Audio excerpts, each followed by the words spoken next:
एक वेळ येते की राजकीय महत्त्वाकांक्षा असते किंवा राजकीय इच्छा असते की आपल्या लोकांसाठी, आपल्या प्रभागातल्या राहणाऱ्या लोकांसाठी काहीतरी करण्याची इच्छा असते.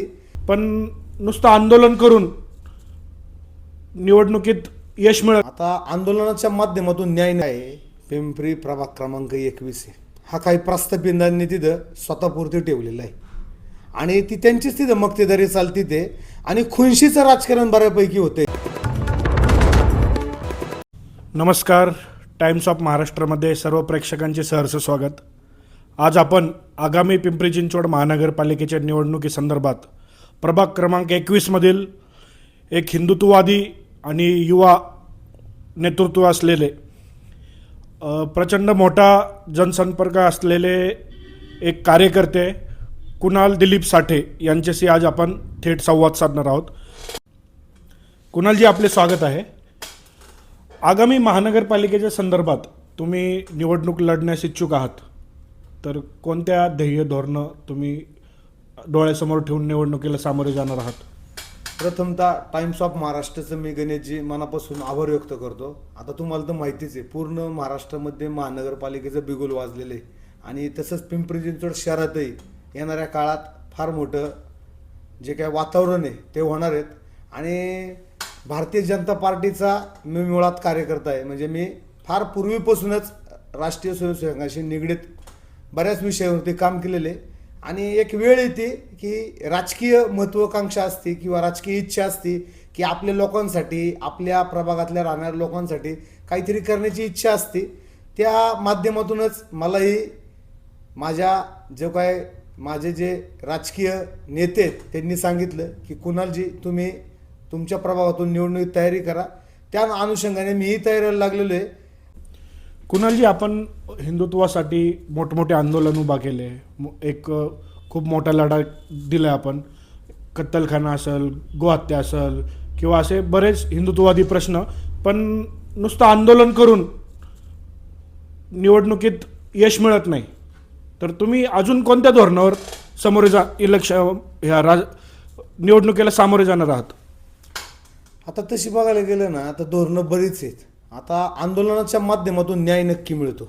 म्हणजे ज्यावेळेस पिंपरीतला कत्तलखान्याचा विषय चालू होता त्यावेळेस वेगळं काय करावं लागलं आहे. समाज सगळा एकत्र आला, आम्ही सगळे मोठ्या संख्येने एकत्र आलो आणि पिंपरी कॅम्पाच्या बाजूलाच असलेला डाल्को त्या ठिकाणी बराच मोठा कत्तलखाना उभा राहणार होता आणि तो कत्तलखाना बंद करण्यामध्ये या आंदोलनातच यश आलं. आणि आता त्याच माध्यमातून जो कत्तलखाना आहे त्या कत्तलखान्याच्या जागेवरती बऱ्याच वर्षापासून ती जागा रिकामी आहे. तिथं भविष्यात एखादी पार्किंगची व्यवस्था मोठी करण्यात येते. पिंपरीतली जर सगळ्यात मोठी समस्या कुठली असेल ती पार्किंगची समस्या आहे. पार्किंगची समस्या सोडवली तर पिंपरी कॅम्पातील बऱ्याच जे काय आर्थिक जडणघडण पिंपरी कॅम्पातली आहे ती पार्किंगच्या समस्येमुळे फार अडचणीची आहे. तर तिथली समस्या मिटली तर जो काय व्यापारी वर्ग आहे त्यांनाही बऱ्याच प्रकारे धंदा चांगल्या प्रमाणात करण्यात येईल. खरं तर कुणालजी, आपण पाहतोय की पिंपरी चिंचवड शहरात गुन्हेगारी मोठ्या प्रमाणात वाढत आहे. त्यात अवैध धंदे असतील, इतर गोष्टी असतील, त्याच्याकडे तुमचं त्याबद्दल काय धोरण आहे की गुन्हेगारी कशी संपवणार आहे? काय त्यासाठी काय तुमच्याकडे उपाययोजना आहेत? एकंदरीत काय आहे, पिंपरी प्रभाग क्रमांक 21 आहे. हा काही प्रस्थापितांनी तिथं स्वतःपुरती ठेवलेला आहे आणि ती त्यांचीच तिथं मक्तेदारी चालती ते आणि खुनशीचं राजकारण बऱ्यापैकी होतं आहे. तिथं तुम्ही पाहिलेलं आहे, तिथं बऱ्यापैकी लोकांवरती दबाव आणणं, केसेस करणं, अशा गोष्टी होत राहतात. आणि काय आहे गणेशजी, मी तुम्हाला मगाशीच सांगितलं, मी बजरंग दलाचा कार्यकर्ता आहे, कुठंच न डगमगणारा कार्यकर्ता आहे. त्याच्यामुळं ही जी काही गुन्हेगारी आहे हे कशी थांबवता येईल याच्यामध्ये मी नक्कीच प्रयत्न करेल. आणि जे काय प्रेशर आणतात ते प्रत्येकावरती, अरे तू ह्याच्यासोबत गेला मग असं होईल तसं होईल. गणेशजी, मी म्हणजे जे काय माझे मित्र असतील किंवा ज्यांना दाबण्याचा प्रयत्न करण्यात येईल त्यांच्या मागे ठामपणे भक्कमपणे उभं राहील आणि हे जे काय दाबण्याचं राजकारण आहे हे संपुष्टात आणेल असा मला ठाम विश्वास आहे.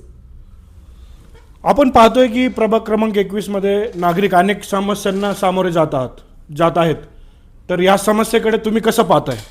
जातात ना, बऱ्यापैकी नागरिक समस्यांना सामोरे जातात. ते म्हणजे विकासाच्या दृष्टीने तर भारतीय जनता पार्टी 2017पासून जशी सत्तेत आलेली तर आपण पाहिलेलं आहे इथल्या नगरसेवकांनी चांगल्या प्रकारचा विकास केलेला आहे. मग ते संदीपजी वगैरे असतील, त्यांनी चांगल्या प्रकारे विकास करण्याचा प्रयत्न केला. पण बऱ्यापैकी अजून बरीच कामं शिल्लक आहे. आणि मी मगाशी सांगितलं खुंशीचं राजकारण, हे काही तुम्ही बघितलं असेल. सेविकास बँक ही बँक अतिशय चांगल्या पद्धतीने तिथं रोजगार येत होता लोकांना. पिंपरीतल्या मार्केटची बरीच उलाढाल त्या सेविकास बँकेच्या माध्यमातून व्हायची.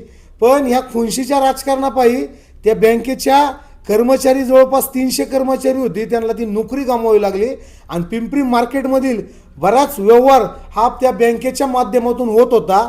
पण या राजकारणापायी ती बँक बंद करण्यात आली आणि आजही ती तशीच बंद आहे. येणाऱ्या काळात मी निश्चित सांगेल अशाच प्रकारे एखादी चांगली बँक किंवा तीच बँक निश्चितच चांगल्या प्रकारे उभी राहील आणि पिंपरीतलं जे काय खुंशीचं राजकारण आहे ते थांबवण्याचा माझा निश्चित प्रयत्न असेल.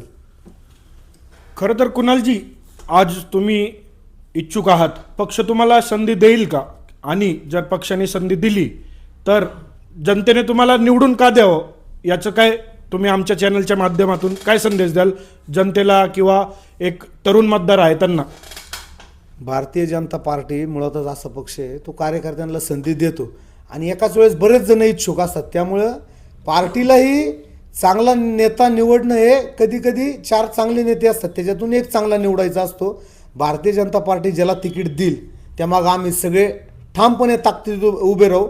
मलाही विश्वास आहे, मलाही तिकीट देईल असा मला विश्वास वाटतोय. पण ज्याला कुणाला तिकीट देईल पार्टी त्याच्या मागे आम्ही ठामपणे उभे राहू आणि ज्या पद्धतीने आम्हाला जो विकास करायचा आहे राहिलेला त्याला आम्ही नक्कीच न्याय देऊ. धन्यवाद कुणालजी. तर हे होते पिंपरी चिंचवड प्रभाग क्रमांक 21 मधील इच्छुक उमेदवार कुणाल दिलीप साठे. येणाऱ्या काळात आपण अनेक इच्छुक उमेदवारांशी गाठीभेटी घेणार आहोत आणि टाइम्स ऑफ महाराष्ट्र चॅनलशी सगळ्यांच्या समस्या मांडून घेण्याचा प्रयत्न करणार आहोत. कॅमेरा पर्सन अनिकेत सह मी गणेश नारंग, टाइम्स ऑफ महाराष्ट्र, पिंपरी चिंचवड.